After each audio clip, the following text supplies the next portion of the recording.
aí, gente, tudo bem? Sejam bem-vindos e bem-vindas a mais uma aula de História, aqui no canal do Professor Ferreto. Eu sou o Pedro Renó, professor da plataforma do Professor Ferreto.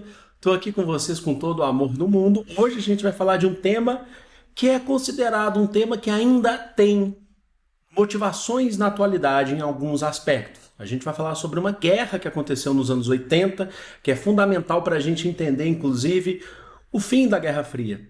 E até mesmo a atualidade, se a gente parar para pensar, a gente está falando da guerra Irã-Iraque. Não confundir com a guerra do Golfo Pérsico, que é consequência da guerra Irã-Iraque. Em outro momento, a gente pode até trabalhar com a guerra do Golfo Pérsico.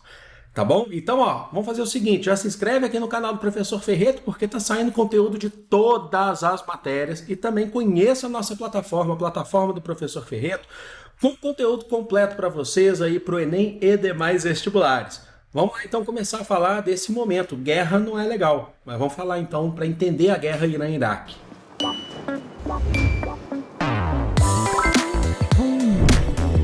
A guerra Irã-Iraque, o nome já é muito prático, didático para a gente entender. É uma guerra entre Irã e Iraque entre os anos de 1980, então uma guerra que durou bastante tempo, até 1988, década de 80 aí, 8 anos de guerra.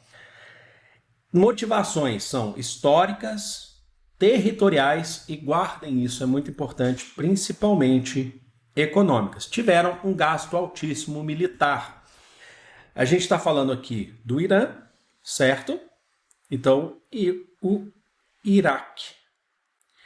É o seguinte, gente. O que a gente precisa entender aqui? É uma guerra que acontece no Oriente Médio. Então, vocês já começam a entender que, falou em Oriente Médio, a gente já está falando de interesses internacionais estrangeiros, Estados Unidos, nesse tempo, União Soviética.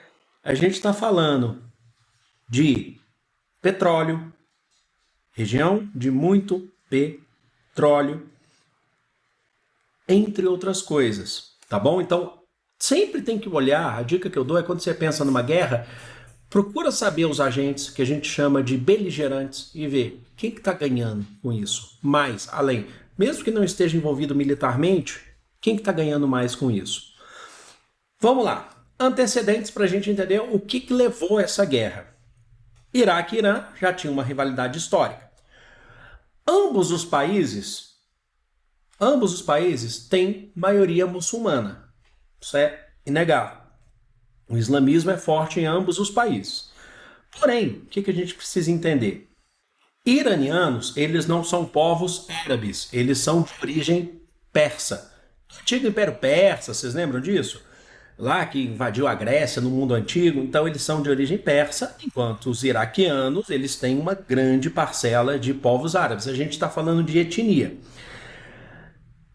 O que a gente precisa entender? As tensões se elevaram a partir de 1979, que é quando a gente tem a força, o poder de uma figura que está aqui, que é o título, tá? Que é o Ayatollah. O Ayatollah, nesse caso, o Khomeini. O que é o Ayatollah? O Ayatollah é o líder supremo religioso, ele é o maior líder do Irã. Em 1979, a gente teve a Revolução Iraniana, que transformou o Irã em uma república. O próximo slide vai estar escrito sobre isso também, teocrática. Mas não só teocrática, uma república teocrática xiita. Se vocês estão bem ligados aqui, eu vou dar uma explicação simples sobre isso. Qual que seria a diferença entre xiita e sunita? Os xiitas, eles acreditam que só aqueles que foram colocados depois como herança de Maomé, que foi o criador do islamismo, o profeta do islamismo lá no século VI, só século VI, VII, né? Só os grandes herdeiros de Maomé têm o direito de fazer os governos islâmicos, de liderar o mundo islâmico. Enquanto que os sunitas acreditam que não. Os sunitas falam, Maomé não deixou necessariamente herdeiros. Maomé deixou que as pessoas podem se converter ao islamismo. Tanto sunitas quanto xiitas, então, são islâmicos. Mas os sunitas, tá? Eles são a maioria no mundo árabe. Eles são, acho que, de 80% para mais no mundo islâmico, né? Não só no mundo árabe. Só que o Irã é xiita. E quando aconteceu essa revolução islâmica, eles transformaram o Irã em uma república xiita teocrática, onde o líder político, você tem um presidente lá, mas o presidente está abaixo do Ayatollah. É também um líder religioso, que é o Ayatollah, nesse caso aqui, o Ayatollah Khomeini. E aí, isso, quando os países são vizinhos, eu não vou voltar ao slide, vou voltar assim, ó. Quando os países são vizinhos, a revolução aconteceu no Irã. O Iraque temia que esse processo de revolução xiita passasse também para o lado pela fronteira e chegasse no Iraque. E o Iraque é de maioria sunita. Saddam Hussein era sunita, tá bom? Então você tinha essa tensão. Aconteceu uma revolução no Irã, eu tenho medo disso passar para cá. Agora, é esse processo. Tem um pouquinho de coisa a mais. Então o Saddam Hussein, ele temia que acontecesse no país dele uma revolução xiita, aos moldes do que aconteceu com a Revolução Islâmica no Irã. E se isso acontecesse, Saddam Hussein, que era sunita, iria sair do poder, ia perder o seu poder. Agora, tem outras motivações que são muito importantes. E as motivações eu diria que são mais importantes, porque elas são motivações, isso leva a motivações econômicas. Prestem bem atenção. O Iraque reivindicava um rio, que é o Árabe, que é um rio que é a única saída iraquiana para o Golfo Pérsico. Tá bom? Olha aqui o Golfo Pérsico. Tá vendo? Olha só, onde que está o Iraque? Vocês estão vendo essa saída aqui? É a única saída que o Iraque tinha para o Golfo Pérsico. Se ele mantivesse essa saída, ele conseguia ter controle de navios petroleiros na região. Se ele não tem essa saída para o Golfo Pérsico, ele tem que pagar impostos para os países que têm saída para o Golfo Pérsico para a entrada e saída de navios petroleiros. Então, é uma relação muito forte econômica em relação ao petróleo. Os dois estavam disputando também território, que é ligado à questão econômica, tá bom? E a guerra? Vamos então agora, vocês já entenderam antecedentes e causas da guerra, vamos para a guerra. Começa no dia 22 de setembro de 1980, com uma invasão aérea iraquiana no Irã. Ele ataca o Irã e bombardeia o Irã. Não há uma declaração formal de guerra, tá? Não tem, estamos declarando guerra, você sabe que isso acontece, né? Mas não teve naquele período, o que fez com que o Irã tivesse que, às pressas, se organizar para poder resistir aos ataques iraquianos. E aí a gente tem, o Irã utilizava uma força, que é a Basij. A Basij era uma força de resistência que era auxiliar, ela era ligada e extremamente fiel ao Ayatollah Khomeini, certo? Para surpreender os iraquianos, ela resistia em seu próprio território. O Iraque, ele tinha um armamento bélico mais tecnológico e melhor do que o Irã, mas o Irã tinha uma população maior que uma população potencialmente em uma república teocrática. Essa população, até mesmo civil, em tese, ela se alista no exército para a defesa de fronteira. Apesar, então, de ter uma maioria na população, o Irã não tinha a melhoria bélica das armas que o Iraque tinha. Então o que acontece? Era um tal de revida de lá e revida de cá. O Iraque atacava daqui, o Irã ia lá e fazia também ataques aéreos até o Iraque. Tá? O Irã utilizava, por conta da sua população grande, as chamados ataques de ondas humanas. Iam várias pessoas que eram recrutadas ao longo desse período e invadiam a fronteira e tentavam atacar os iraquianos. Então é um processo conflituoso aí. Agora, uma guerra, principalmente quando a gente fala de uma guerra no Golfo Pérsico, uma guerra no mundo árabe, envolvendo dinheiro, envolvendo petróleo, território, a gente não pode só limitar ela a Irã e Iraque. Existe também a limitação ali da região. Então, por exemplo, países fortes, Arábia Saudita, Kuwait, Egito, Jordânia, apoiaram o Iraque. Emprestaram cerca de 60 bilhões de empréstimos ao Iraque. Inclusive, isso aqui é um dos motivos que vai gerar a guerra do Kuwait, que vem depois, aí todo mundo vai ficar contra o Iraque. Tá bom? O Irã, ele teve apoio da Síria, até hoje, pra vocês terem noção, ele é aliado à Síria, e Israel, tá bom? Olha só que interessante, né? Porque o Irã é um muçulmano xiita, mas não é árabe. Israel, Estado judeu, apoiava o Irã contra os árabes. E aí o que a gente tem? A maior surpresa para ninguém, né? Aquele surpreendeu um total de 0 pessoas. Estados Unidos. Tava demorando para falar, né?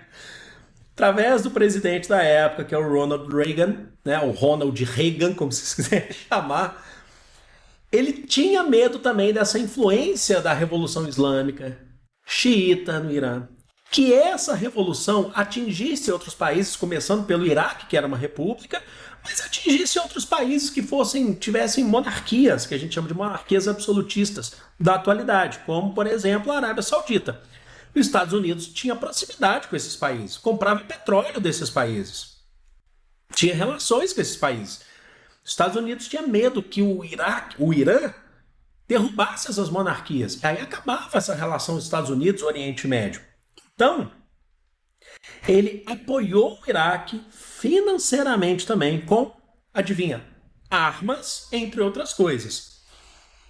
Satélites de monitoramento das forças iranianas, então a tecnologia de guerra chegou pesada para o Iraque, e mais do que isso, aí é muito interessante a gente fazer essa análise depois, que o presidente Ronald Reagan se aliou diplomaticamente ao Saddam Hussein. Ele que deu força, poder para o Saddam Hussein. Vocês lembram que depois, em 2003, teve a guerra do Iraque, que os Estados Unidos invadiu o Iraque para pegar o Saddam Hussein, para poder...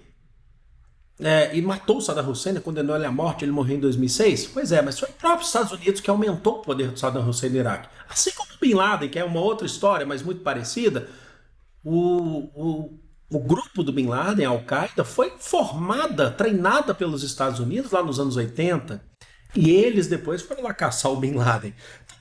Contraditório, mas enfim. Ele deu poder para o Saddam Hussein e também tirou o Iraque, removeu o Iraque da lista internacional dos Estados Unidos de inimigos tidos como países terroristas. Isso vai mudar, guardem isso. Já em 1989, quando vai começar uma outra guerra, que é a guerra do Kuwait, aí vai ficar todo mundo contra os Estados Unidos. Então é uma situação de guerra, tá bom? Só que tem as maracutaias, gente. Ainda em relações internacionais, ficou muito famoso o chamado caso dos Contras.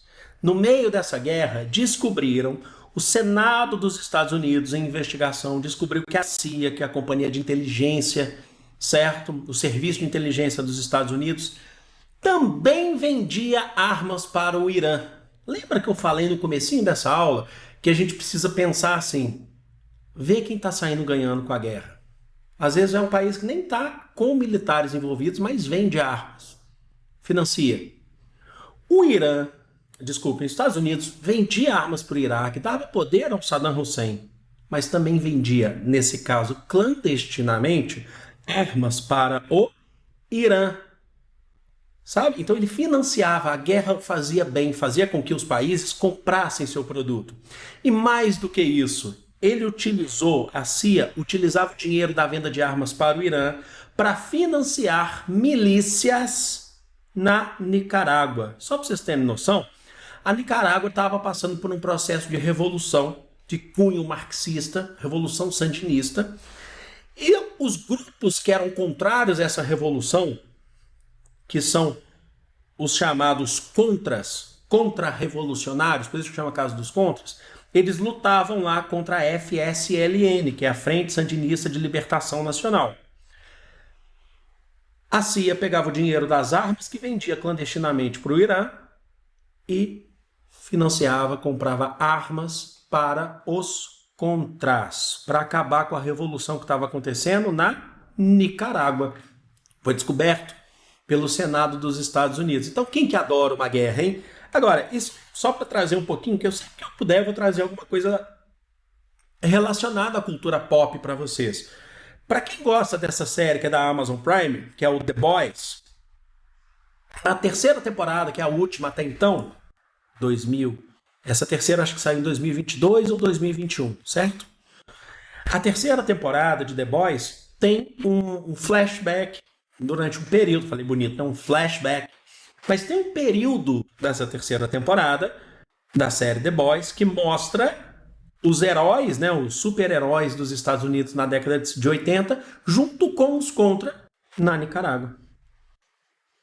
Inclusive, uma boa parte da história se passa ali e uma boa parte importante da terceira temporada se passa ali.